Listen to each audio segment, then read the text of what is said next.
Now, the FARC's decision to pull out of the elections came as its vice presidential candidate, Imelda Daza, was in Britain to try and get international support.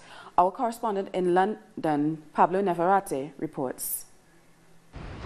On a two-day visit to London, Imelda Daza has come to build support for the Havana peace agreements being implemented in her country.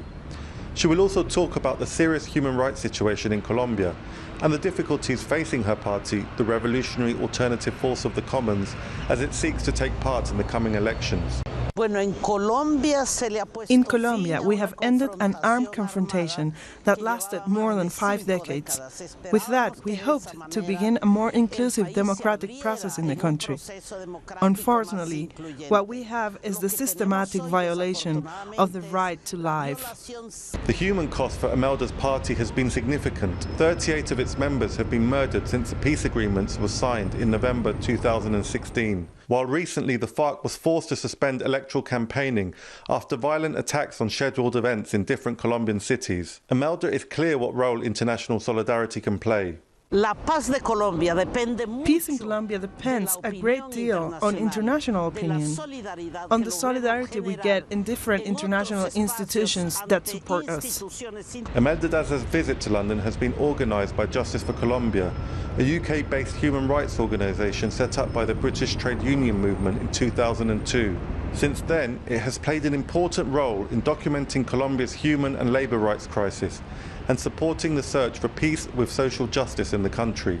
I think the Colombian government listens to the international community.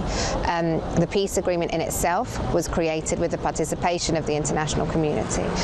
So they have an investment, they're invested in this peace agreement being a success. The Labour Member of Parliament, Tony Lloyd, is one such British politician who has campaigned on human rights and the search for peace in Colombia for a number of years. But people shouldn't confuse the end of the military conflict with the kind of necessary conditions for Colombia to move forward, which is why Imelda Daza's candidature for the vice presidency and those of other people who are progressive, who are fighting for social justice, for economic justice, for the basic human rights that we take for granted, say here in the United Kingdom, is so important. Imelda Daza will return to Colombia on Thursday to continue the dangerous job of campaigning in the run-up to May's presidential elections.